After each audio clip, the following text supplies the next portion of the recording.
कक्षा 12 के प्रिय छात्र नमस्कार। मैं डॉक्टर विद्यानिधि आचार्य आज आपके सामने कार्य अवस्थिति के पाठ के अगले श्लोकों को लेकर चल रहा हूं, यानी कि भाग नंबर 4 शुरू कर रहा हूं।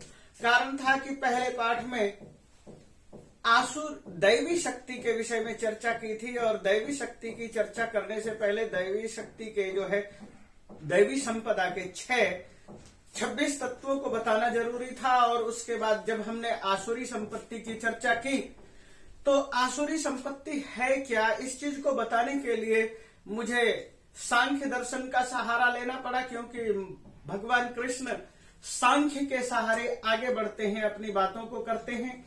और तीसरे हिस्से में जब मैंने आसुरी शक्ति की और व्याख्या की तो फिर मैंने आपके सामने 25 तत्वों को बताते हुए ये बताया कि एक पुरुष है जो कि बंधन रहित है और बाकी जड़ है, प्रकृति है।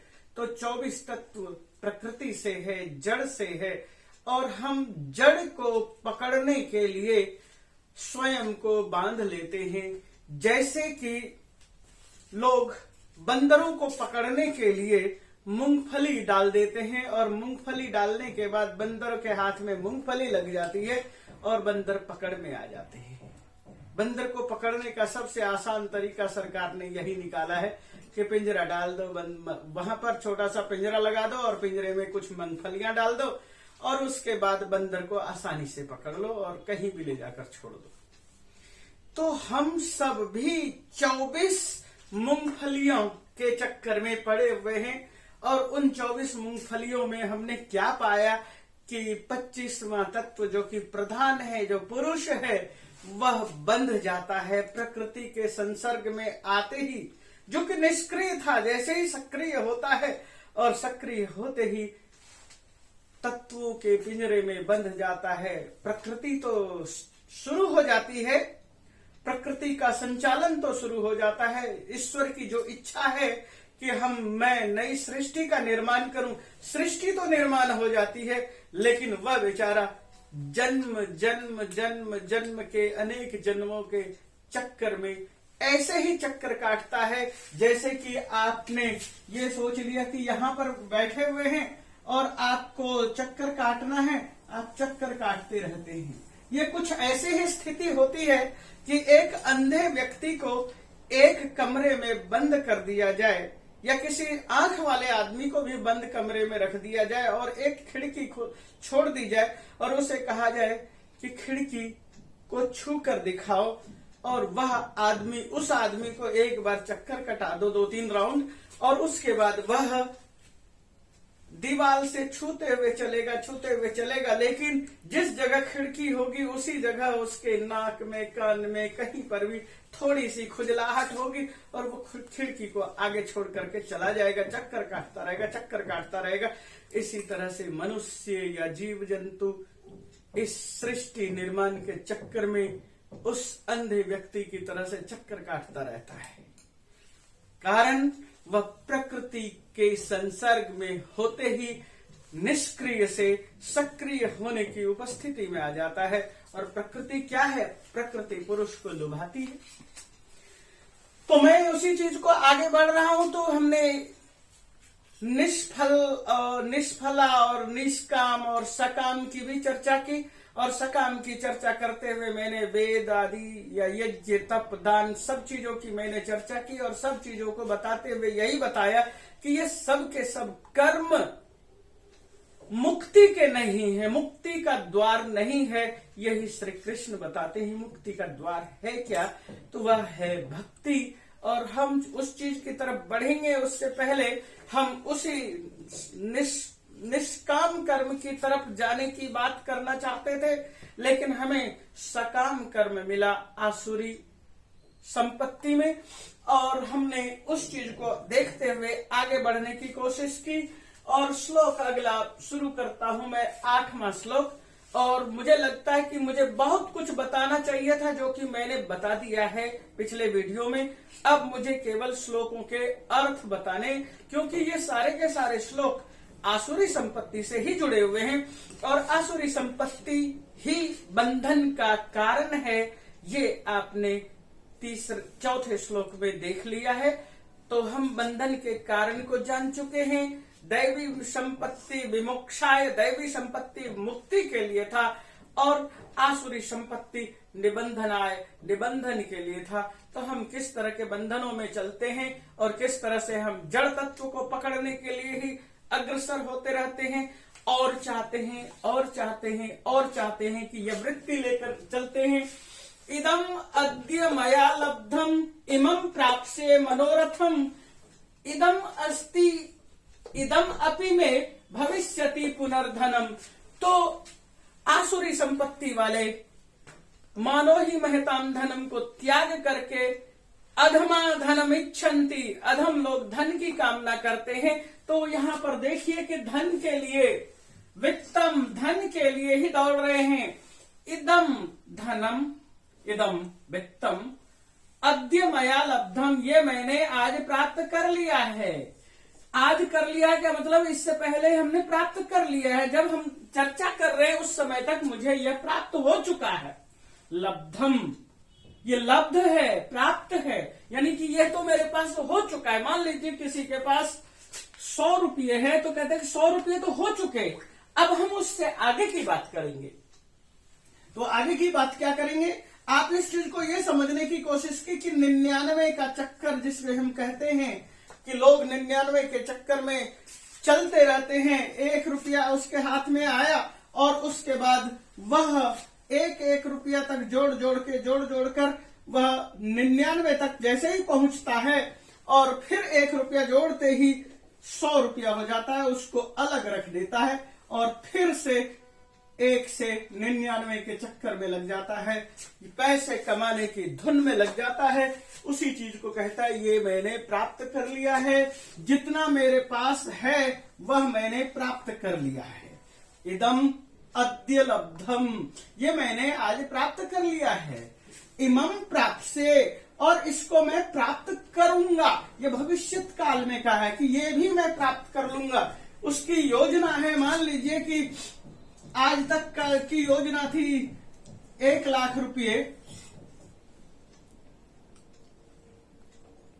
तो अब जो है उसका जो है फ्यूचर बता रहा है कि उसको जो है 1 लाख को 1 करोड़ में बदलने की कोशिश है।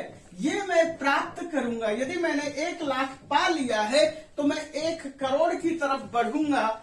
इदम प्राप्स्ये, यह प्राप्त करूंगा, ये मैं प्राप्त कर लूंगा। क्या प्राप्त कर लेगा, इसको प्राप्त कर लेगा। लब्ध क्या है, ये लब्ध है। यदि 1 लाख रुपयों से आज है, मिला हुआ है, इदम प्राप्स्ये, यह भी मैं प्राप्त करूंगा। इदम अस्ति, और अस्ति का मतलब है यानी कि अधुना। इदम अस्ति, यह भी है। यह क्या है, इदम अस्ति इदम भविष्यति, ये जो कुछ है, ये जो है मेरी प्लानिंग है और इस प्लानिंग को मैंने प्राप्त करने के लिए योजना तैयार कर रखी है। इदम अस्ति, यह तो है ही, इस योजना के साथ तो मैं चलूंगा ही। ये जो है लोभ वृत्ति की बात कर रहे हैं हम, ये जो धन को प्राप्त करने का जो लोभ है, इदम अस्ति, यह है। यह लोभ से हम आगे बढ़ते हैं। लोभ कहां से आता है, सबसे पहले हम काम की बात करते हैं, काम से क्रोध की बात करते हैं और उसके बाद क्रोध की पूर्ति नहीं होती है, ये काम की पूर्ति नहीं होती तो क्रोध होता है और क्रोध के बाद हम लोभ की तरफ चले जाते हैं। और इदम अस्ति, यह है। इदम अपि, और यह भी भविष्यति, यह भी होगा। तात्पर्य क्या है, यह बताने की कोशिश की है कि यदि आदमी के पास 10 करोड़ रुपए है और दूसरे का उसको माल दिखाई दे रहा है तो वह कहना चाहता है कि यह भी मेरा ही होगा। यानी कि उसने प्लान बना लिया है, मन ही मन विचार कर लिया है, इतना मेरा मकान है, इतना मेरा मकान और होगा, इसका मकान भी मेरा हो जाएगा, इसका मकान भी मेरा हो जाएगा, भविष्यति होगा। पुनर्धनम, ये धन की चर्चा कर रहे हैं। धन के लिए अनेक तरीके हैं, बहुत सारे एसेट्स हैं, इसलिए यहाँ कहा है धनम, धन। ये पुनः और भी धन हमें मिलेगा, यह धन भी मिलेगा, यह धन भी मिलेगा, यह धन भी मिलेगा। वह 99 के चक्कर में लगा रहेगा और वह प्राप्त करने के लिए तैयारी में रहेगा, यह भी मुझे प्राप्त करना है, यह भी मुझे प्राप्त करना है, ये प्राप्त हुआ, प्राप्त होगा, और उसके बाद और भी है जो योजना, उस योजना के तहत हम ये चलते हुए और भी प्राप्त कर लेंगे, उसकी प्लानिंग है। और प्लानिंग कहाँ है? धनम।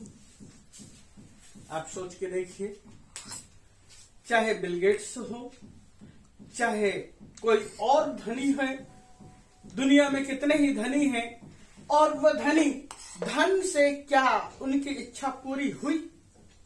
कभी धन से किसी की इच्छा पूरी नहीं होती। धन एंड नहीं है, धन का अंत नहीं है।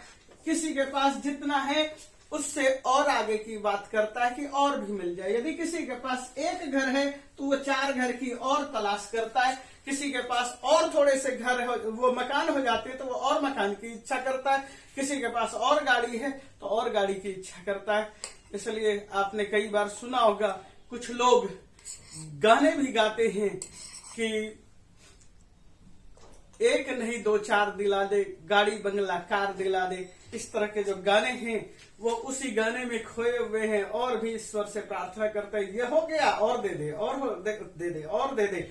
और उसी के साथ आजकल तो क्या कहते हैं, टावर तक खरीदने की बात करते हैं कि चाहे वो ट्विन टावर हो, चाहे यूएई का टावर हो, सब टावर पर हमारे ही नाम हो जाए। इस तरह की भावना के साथ लोग लगे हुए हैं।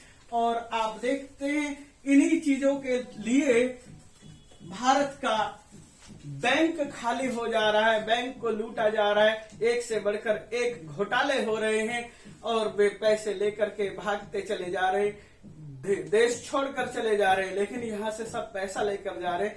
वो इदम धनम पुनर्धनम, ये धन भी मेरा हो, ये भी धन मेरा हो, यही उनका मूल उद्देश्य है। और वह दुखी कभी भी वह सुखी नहीं हो सकता, क्योंकि उसका उद्देश्य धन को इकट्ठा करना है। तो आगे देखते हैं, असौ मया हतः। अगला श्लोक क्या कहना चाह रहा है? अगले श्लोक में उसके और एक खूंखार वृत्ति की तरफ हम बढ़ते हैं। और वो खूंखार वृत्ति कुछ इस तरह से है, जैसे यहाँ पर धन था, धन संग्रह, तो धन संग्रह के बीच में आड़े कुछ और भी आ सकता है। शत्रु आएंगे, तो शत्रु जब आएंगे तो हम क्या करेंगे? शत्रु को क्या जीने के लिए छोड़ देंगे? तो कहते नहीं, असौ मया हता, इसको मैंने मार डाला। हतः, हत्या कर दी, मारा। इसे असौ, इसे मैंने मारा। शत्रु हनिष्ये, असौ शत्रु, ये जो शत्रु है मैंने इस शत्रु को मार डाला। हनिष्ये, मारूंगा। हन धातु का लृट लकार उत्तम पुरुष एक वचन, इसको मैंने मारा, यह प्रत्यय है, यह लृट लकार का रूप है। अपरान, और दूसरे भी शत्रु होंगे, उनको भी मैं मारूंगा। इस शत्रु को मैंने मार दिया, और भी जितने शत्रु हैं, च जोड़ अपरान, चापरान, यह दीर्घ संधि है। अब पर जो दूसरे शत्रु हैं इनको भी मैं मार डालूंगा। मार दिया और मार डालूंगा। ये क्या है? मैंने अभी आपके सामने कहा, खूंखार वृत्ति।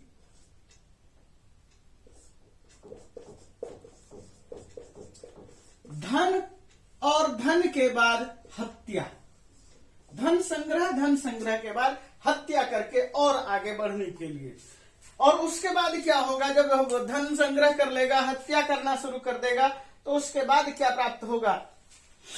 तो वो ये कहना चाहता है कि इन सबको मैं मार दूंगा और इसके बाद धन प्राप्त करूंगा। और धन प्राप्त करने के बाद क्या हो जाएगा? ईश्वरो अहम, मैं ईश्वर हो जाऊंगा।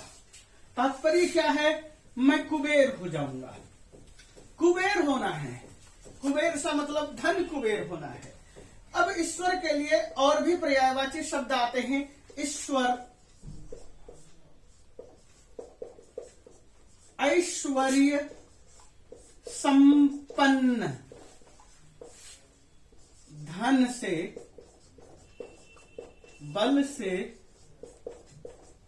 बुद्धि से, यश से,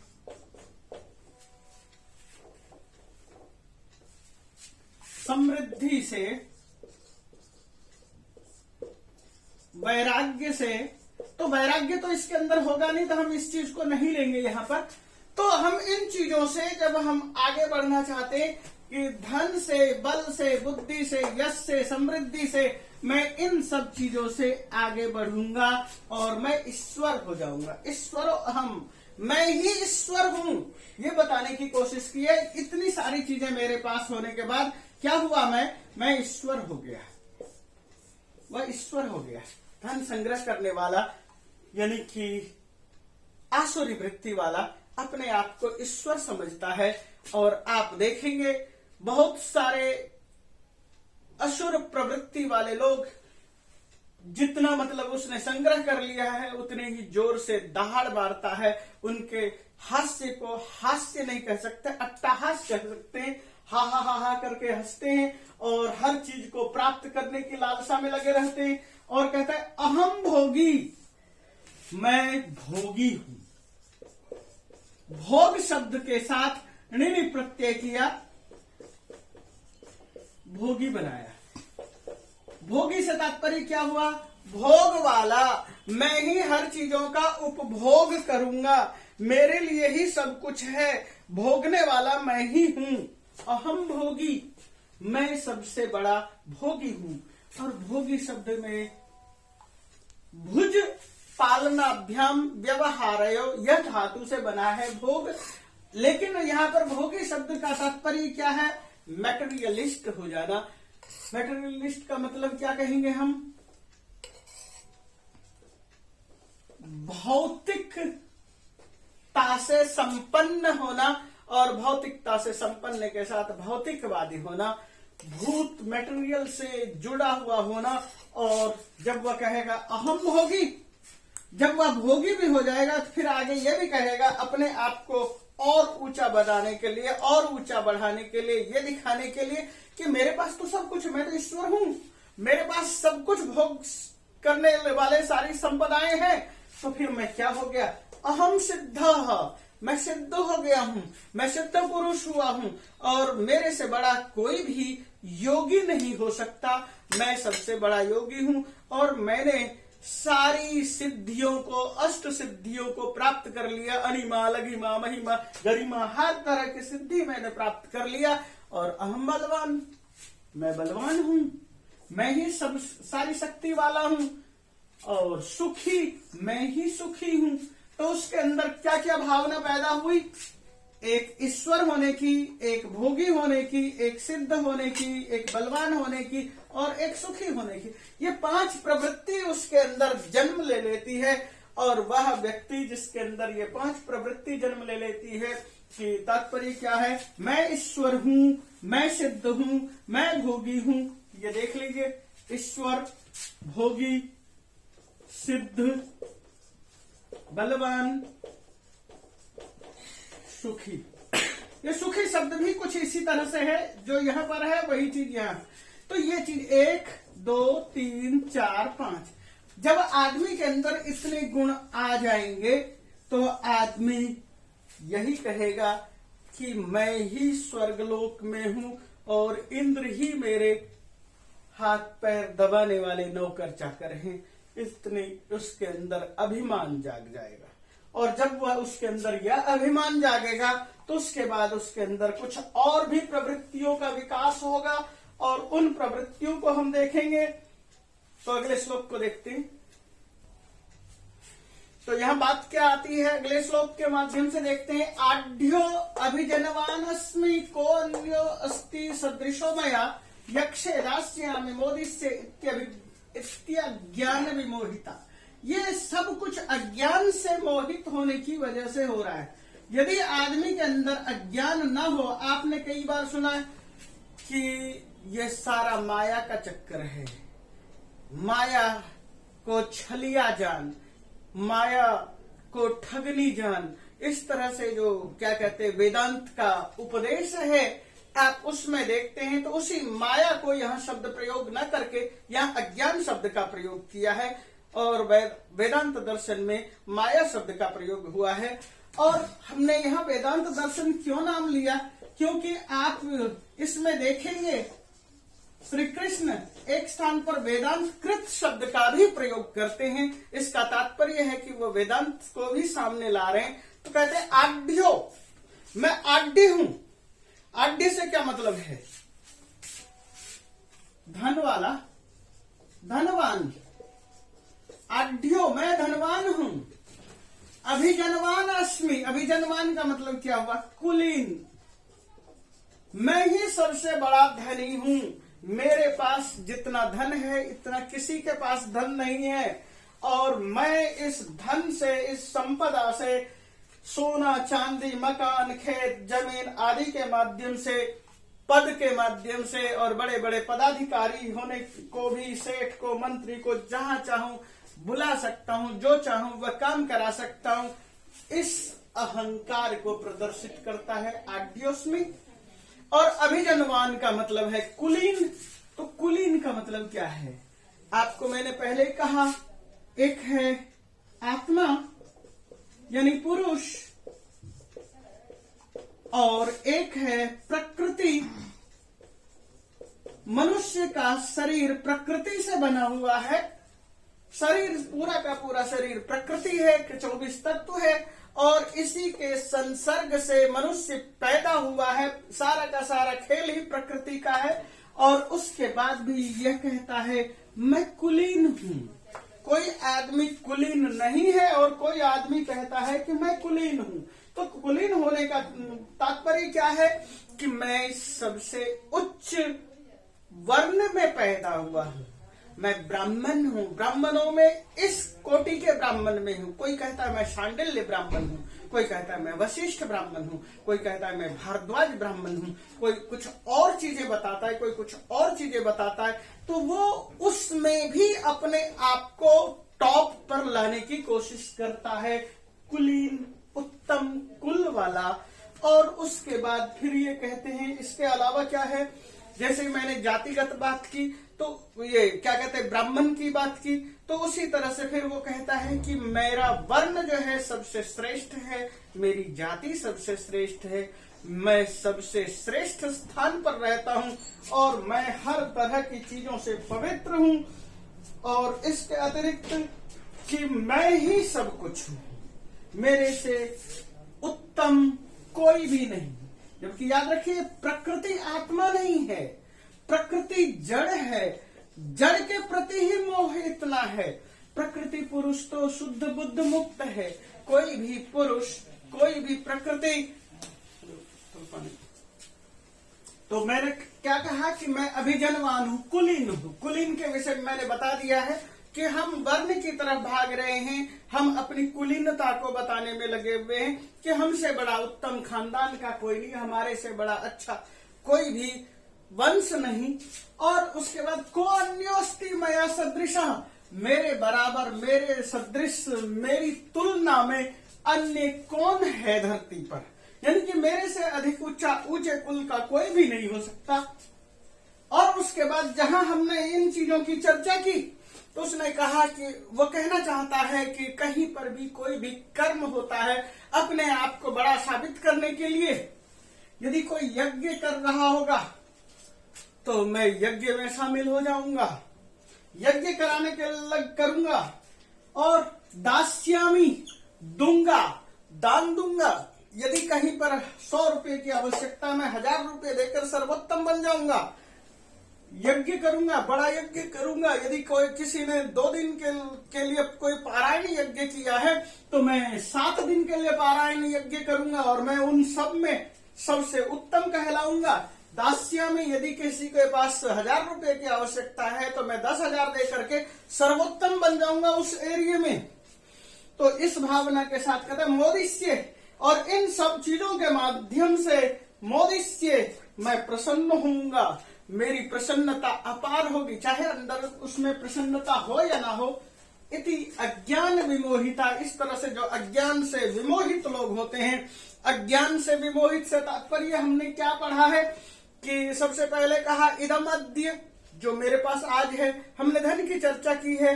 असौ मया हतः शत्रु, मैंने इस शत्रु को मार डाला। और एक ये श्लोक आढ्यो विजनवान अस्मि, 13 नंबर श्लोक से 15 नंबर श्लोक में जो भी कुछ कहा गया है उन सब चीजों के लिए कह रहे हैं ये अज्ञानता से विमोहित विशेषेण मोहित मोहित होकर के मोह से में दबा हुआ है, मोह से आवृत हो गया है और इसलिए वह आदमी इस तरह की भावना के साथ चलता है। और उसके बाद क्या होता है कि उसके अंदर अज्ञानता ही अज्ञानता है, इसलिए वो इस तरह की भावना को लेकर के बढ़ते हुए ये बताने की कोशिश करता है कि मेरे से बड़ा कोई भी नहीं, मैं ही सबसे बड़ा हूं, समाज में बड़ा हूं, सरकार में बड़ा हूं, पद में बड़ा हूं, जाति में बड़ा हूं, कुलीनता में बड़ा हूं, तो विद्वत्ता में बड़ा हूं, हर चीज में मैं ही बड़ा हूं, मेरा ही सब कुछ है, ये बताने की कोशिश है। यही कहते हैं अज्ञान विमोहिता। और इस श्लोक को हमने देखा। अगले श्लोक में हम देख रहे हैं अनेक चित्त भ्रांता, अनेक तरह के चित्त में भ्रांति लेकर के आया हुआ आदमी, अनेक अनेक का मतलब नाना प्रकार के कल्पनाओं में, कल्पना के कारण जिसका चित्त भ्रांत हो गया है, जिसके चित्त में उथल पुथल मची है। उथल पुथल मचने के पीछे कारण क्या है? बुद्धि को हम लेकर चलेंगे। बुद्धि का काम क्या है? बुद्धि व्यवसायत्मिका बुद्धि होती है और व्यवसायत्मिका बुद्धि के लिए हमने अध्याय नंबर 2 का उदाहरण दिया था इससे पहले के भागों में, वीडियो में, आप उसमें भी देख सकते हैं। वहां यह बताने की कोशिश की है कि एक बुद्धि और शतशः बुद्धि, यानी एक बुद्धि और सैकड़ों बुद्धि। जब आप अध्यवसायी बुद्धि है, अध्यवसायी बुद्धि क्या करता है? यह करूंगा, निश्चयात्मिका बुद्धि, यह मेरा एकमात्र काम है, इसे ही मैं करूंगा, यह निश्चयात्मिका बुद्धि होती है।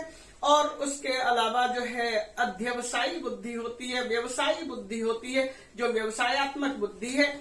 तो उसके साथ क्या चिंता होती? विभ्रांत होता है। पंचतंत्र में एक श्लोक मैंने कभी पढ़ा था कि एक कथा दी गई है कि कथा तालाब में कछुआ है और बहुत सारी बड़ी बड़ी मछलियां हैं और कछुआ जो है छिप जाता है जब उसको धीवर के द्वारा सूचना मिलती है कि कल सुबह सुबह ये धीवर जाल डालेंगे। और उसके बाद वह बड़े जोश के साथ कहता है, अगले दिन जब सब मछलियों को पकड़ कर ले जाते, क्योंकि मछलियों ने कछुए की बात नहीं सुनी, तो कहता है शतबुद्धि शिरस्थोयम लंबते च सहस्रधि एक बुद्धि रहम भद्रे क्रीडामी विमले जले। शतबुद्धि जो है, जो कहता था मेरे पास सैकड़ों उपाय हैं, 100 बुद्धि वाला हूं, सिर पर रखा हुआ है। सहस्र बुद्धि लंबते च सहस्र बुद्धि, और वो जो लंबी मछली है जिसके अंदर 1000 बुद्धि थी, वो लटकती भी घिसटती भी चली जा रही है। और हे भद्रे, मेरे पास तो एक ही मात्र एक बुद्धि है और वह एक बुद्धि वाला विमल जल में आराम से क्रीड़ा कर रहा हूं। तो यहाँ पर भी यही बात कह रहे हैं कि इस तरह से जो अभिजन जो अनेक बुद्धि को साथ लेकर के चलते हैं वे विभ्रांत होते हैं, मोह जाल समावृता, मोह के जाल में फंसा हुआ होता है। मोह जाल क्या मतलब है? अभी हमने थोड़ी देर पहले यहाँ पर चर्चा की। प्रकृति सत्व रजस तमसाम साम्य अवस्था प्रकृति महान महतो अहंकार अहंकारात पंचतन मात्रा मनः, ये सारी चीजें जो 24 तत्व बताए हैं, इन 24 तत्वों में सारे के सारे उलझे हुए हैं। यही जो मोह जाल है, इस मोह जाल में फंस करके आदमी क्या सोचता है?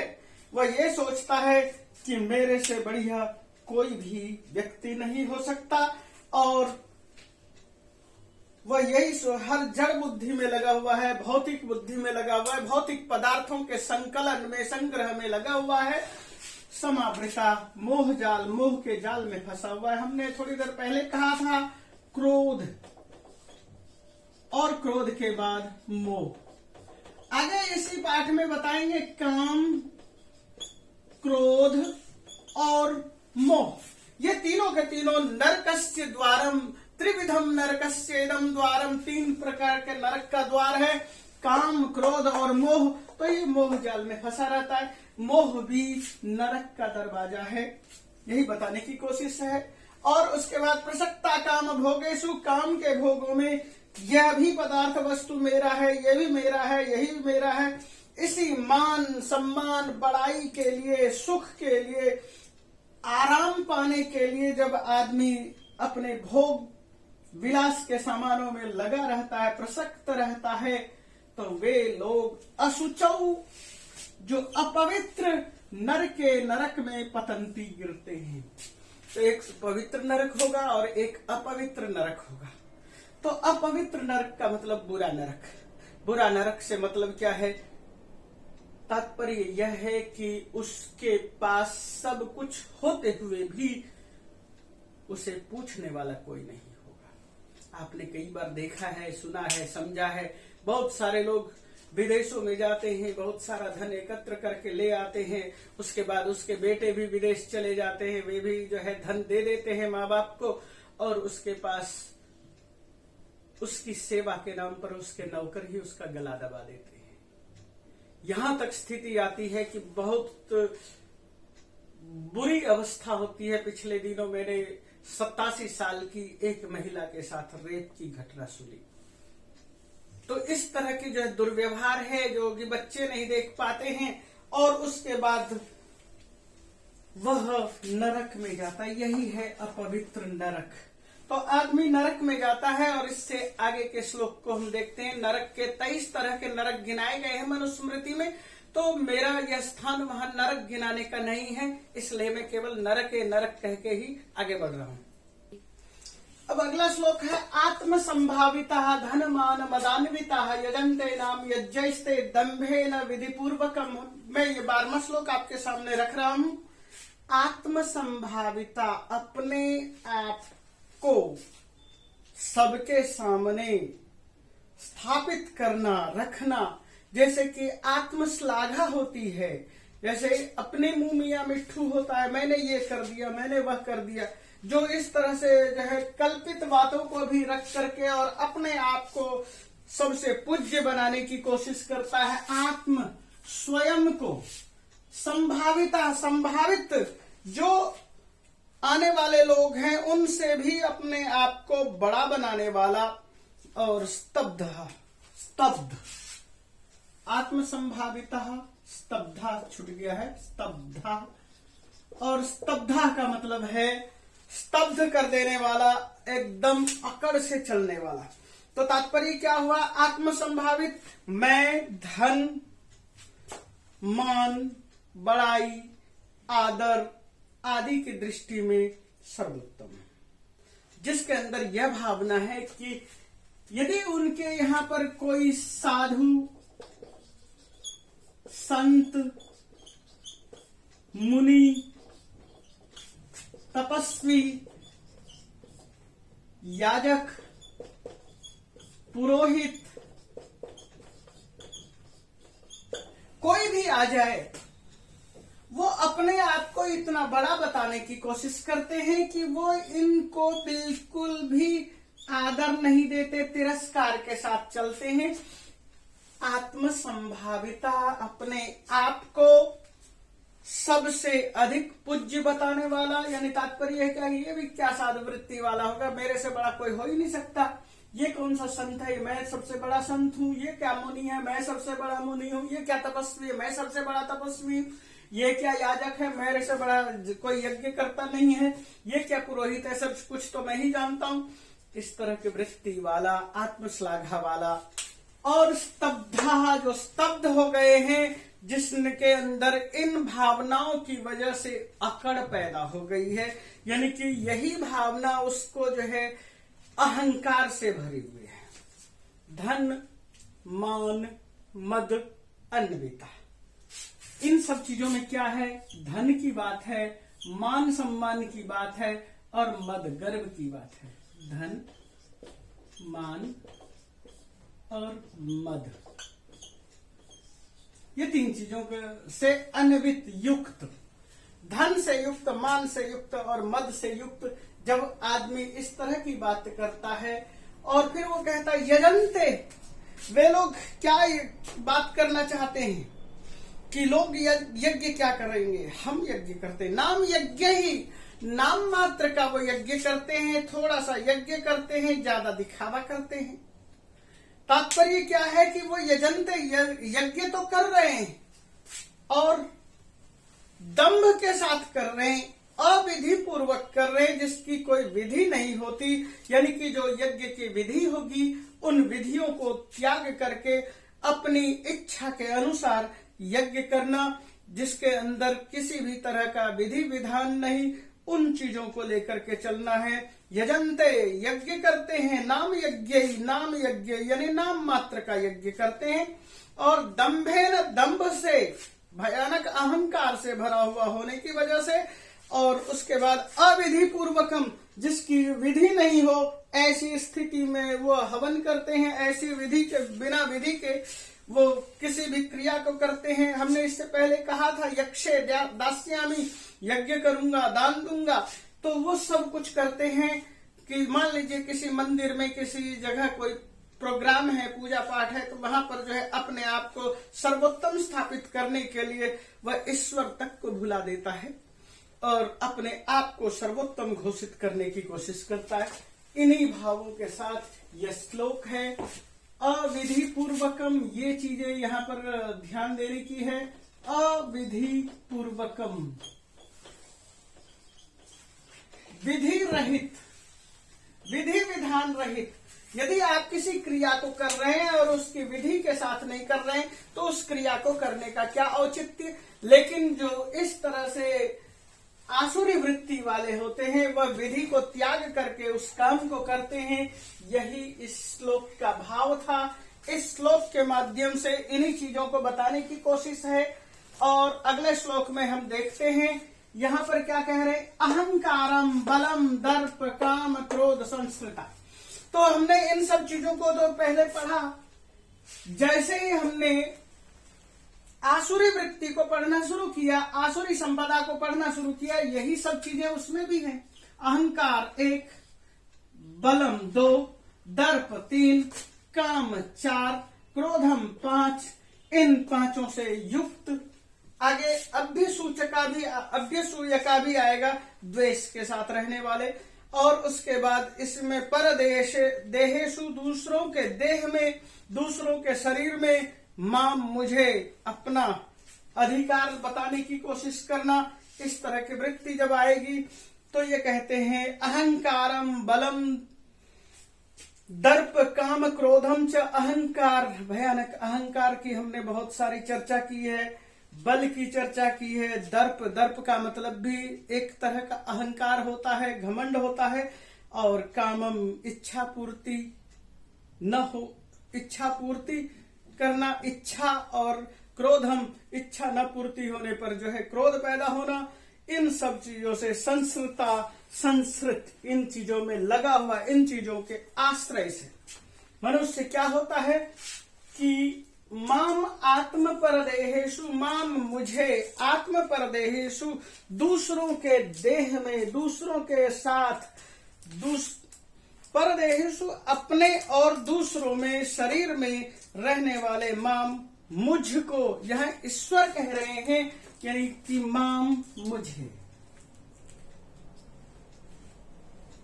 आत्म परदेहेशु, अपने देह में और दूसरों के देह में। मैं ये ईश्वर ये बताने की कोशिश कर रहे हैं कि माम मुझे नगण्य मानते हैं, अपने अंदर भी और दूसरों के अंदर भी। तो मुझे बिल्कुल भी भाव नहीं देते, मुझे अपने अंदर मानने के लिए तैयार नहीं है कि ईश्वर मेरे अंदर है।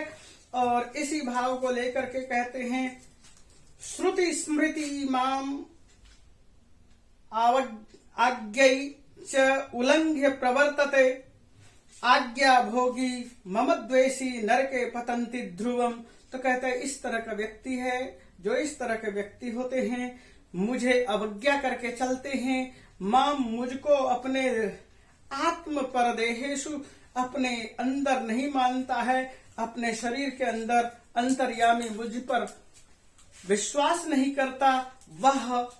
और अभ्यसूय कहा, जो दूसरों के गुणों से दोष दृष्टि रखते हैं, जो दूसरों के अंदर केवल दोष देखते रहते हैं, ऐसे प्रद्विषंत, जो द्वेष करते हैं, हर किसी से द्वेष भाव रखते हैं, हर किसी से ईर्ष्या भाव रखते हैं, वह मुझसे भी ईर्ष्या भाव रखते हैं। वह कभी भी यह विचार नहीं करते कि मेरे अंदर ईश्वर का वास है। ये जो शरीर है आत्मा का मंदिर है। हमारा सबका शरीर, हमारे अंदर जो मौजूद आत्मा है उस आत्मा का शरीर है, और आप उस आत्मा को यह समझिए कि ईश्वर का पुजारी है। तो जो इन भावनाओं को त्याग करके आगे बढ़ने की कोशिश करता और मैं हूं मैं हूं मैं हूं इस अभिमान में रहता है, आपने ऐसे लोगों की कहानी, चाहे वह प्रहलाद के पिता की कहानी, हिरण्यकशिपु की कहानी देखेंगे, या आप किसी अन्य की कहानी देखेंगे, ऐसे जो अहंकार से भरने के बाद कहता मैं ही ईश्वर हूं। और इन्हीं चीजों को हमने 13 से 15 श्लोकों में आपके सामने रखा। तो हमने इन सब चीजों को ध्यान में रखते हुए वो ये कहते हैं, माम मुझे त्याग देते हैं, अंतर्यामी भाव नहीं रखते, ऐसे लोग हैं। और इन लोगों के लिए मैं कुछ नहीं कर सकता, बल्कि उनके अंदर एक दुर्भावना जो होती है, उस दुर्भावना की बाढ़ आई हुई होती है। असुर मनुष्य हैं, वो खुद दुखी रहते हैं और दूसरों को भी, किसी को सुख पहुंचाने की कोशिश नहीं करते। तो इसी भाव के साथ मैं अगले श्लोक की चर्चा करूंगा। जिसकी चर्चा कर रहे हैं वो आसुरी संपत्ति वाले हैं, उनकी ही चर्चा कर रहे हैं। वे असुर हैं। तान उनको अहम मैं द्विषतः द्वेष करने वाले को, क्रूरान क्रूर स्वभाव वाले को, नराधमान ऐसे लोगों को। हमने यहाँ पर शब्द देखा, नराधमान शब्द का प्रयोग किया है, अधम मनुष्य का प्रयोग किया है। इसलिए अधमाधर्म इच्छन्ति की बात मैंने की थी कि नराधम व्यक्ति जो होते हैं उनकी चर्चा की। जना शब्द था पहले प्रयोग 5वें श्लोक में, और यहाँ अधमान शब्द का प्रयोग किया है। तो ये सारे के सारे क्या चीज है, आसुरी संपत्ति की ही चर्चा कर रहे।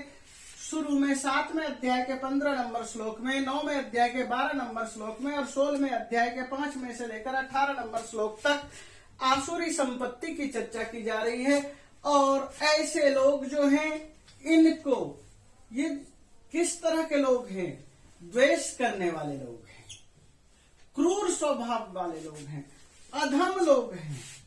तो द्वेषी, क्रूर और नराधम, इनको, ये क्या है, अशुभान, अशुभ हैं। इनके अंदर शुभ भावना बिल्कुल भी नहीं है। अशुभान, अशुभ को आसुरीषु एव योनिषु, आसुरी योनि में ही मैं डालता हूं, क्षिपामी फेंकता हूं, और अजस्रम लगातार।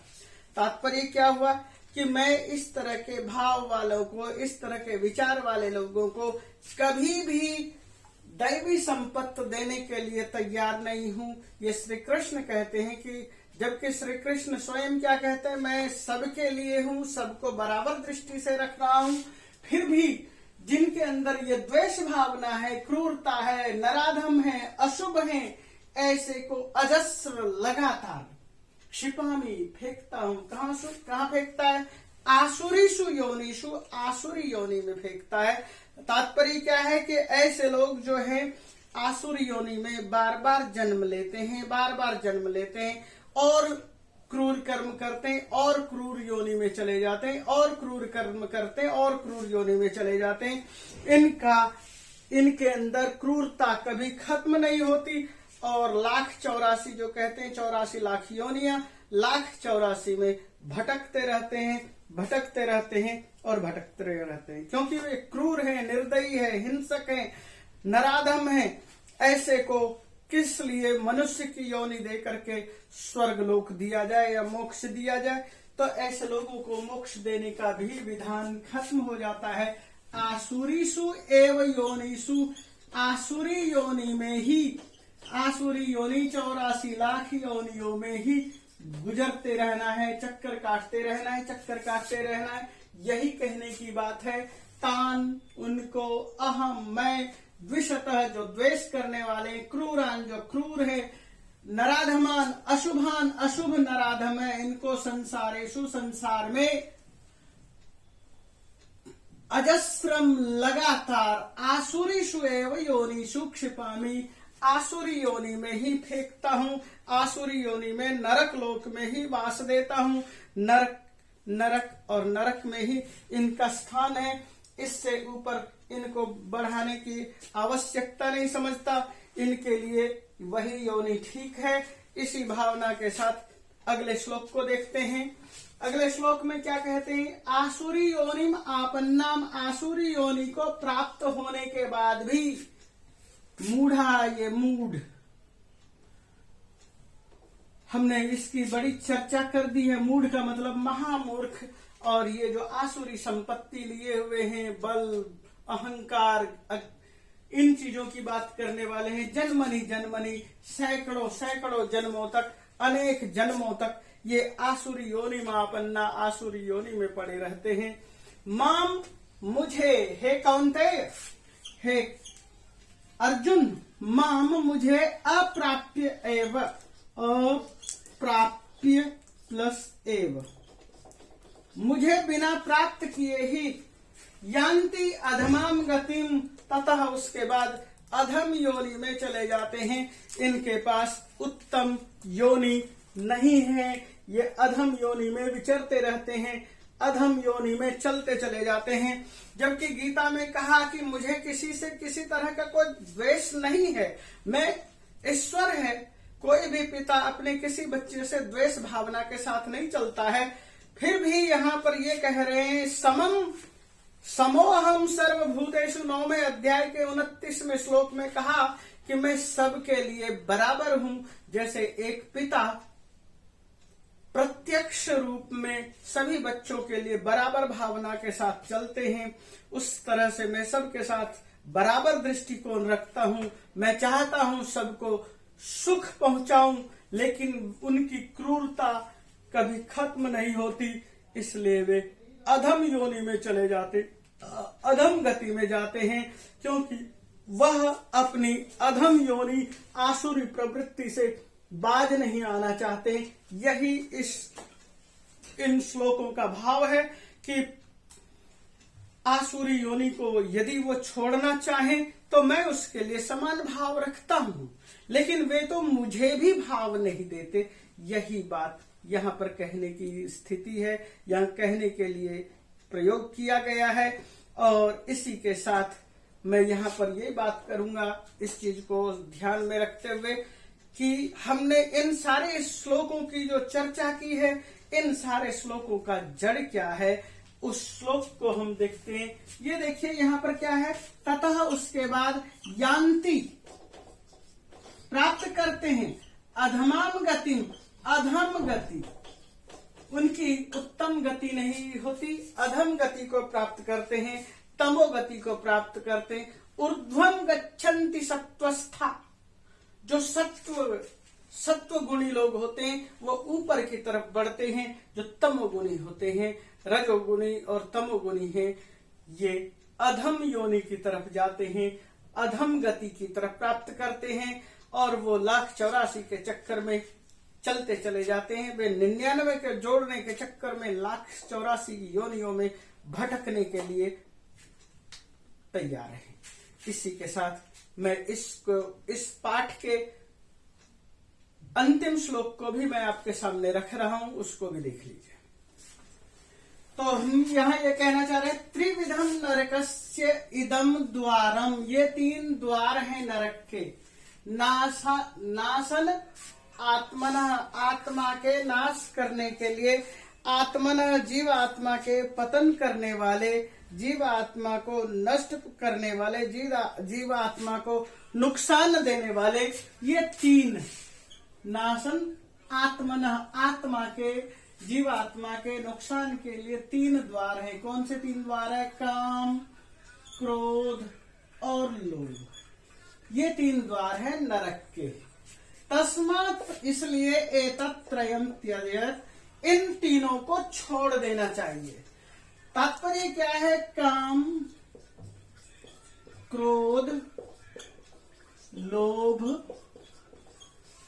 मोह, मद, मात्सर्य,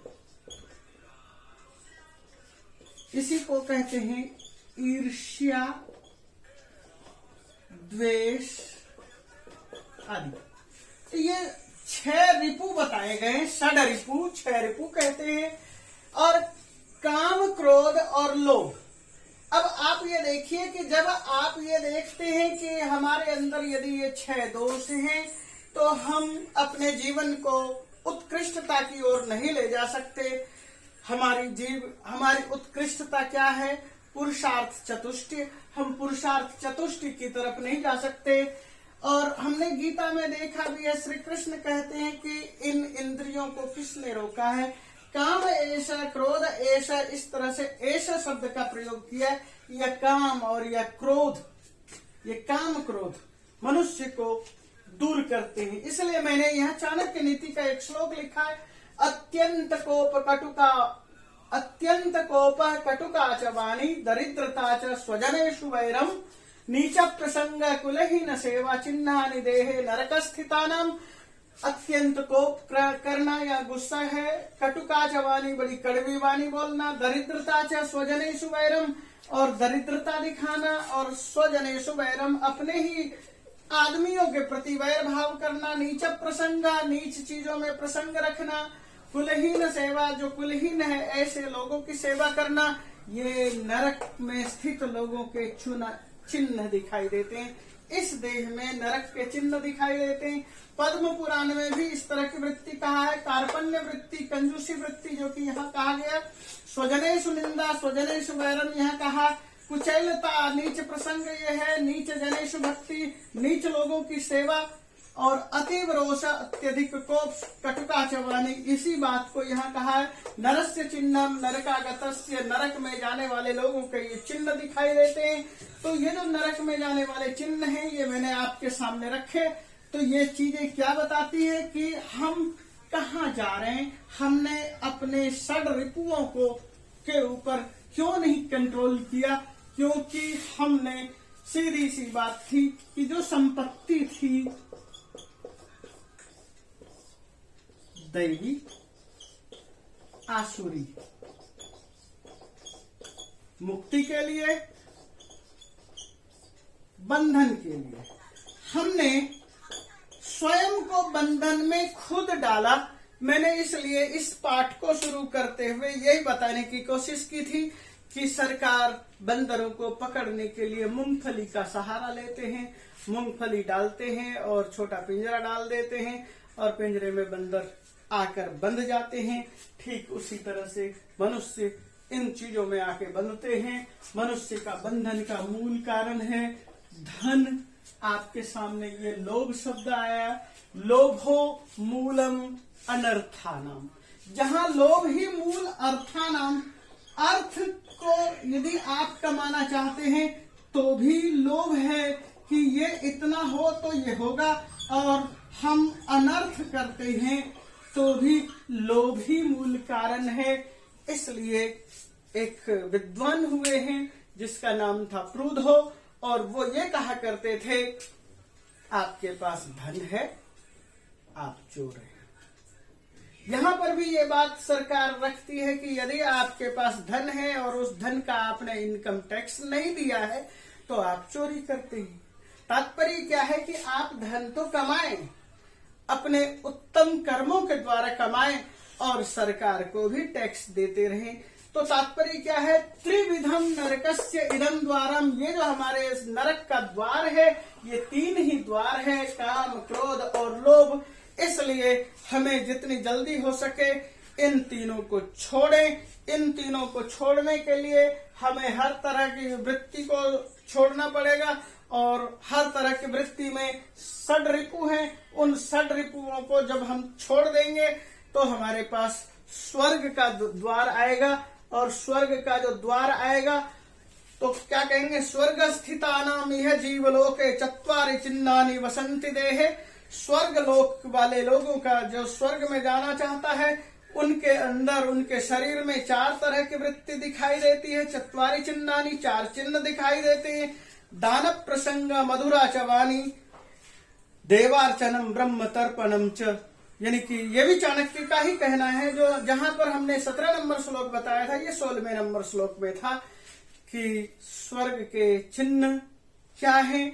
तो स्वर्ग के चिन्ह बताया, दान, उत्तम प्रसंगों की चर्चा, मधुरा वाणी, मीठी वाणी, देवार्चनम, देव का अर्चन, ब्राह्मण तर्पणम, और ब्राह्मण और तर्पण, इन चीजों को खिलाना, ब्राह्मणों को संतुष्ट करना, देवताओं का पूजन करना, दान देना, उत्तम प्रवृत्ति को रखना, ये ही स्वर्ग है।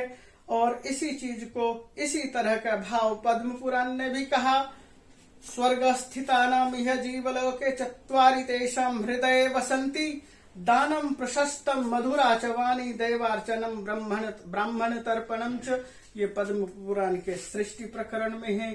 और इन्हीं भाव के साथ मैं यही कहूंगा कि यदि आप दैवी संपत्ति की तरफ जाना चाहते हैं, दैवी संपत्ति अदृश्य है, इसकी चर्चा मैंने पहले की थी, और आसुरी संपत्ति ये क्या है, दृश्य है। ये संपत्ति तो है लेकिन दृश्य है। आप दृश्य पदार्थ से जितनी मुक्ति चाहेंगे और अदृश्य पदार्थ की तरफ जितना बढ़ेंगे, उतना ही आप आगे बढ़ सकेंगे। तो यही मूल भाव है।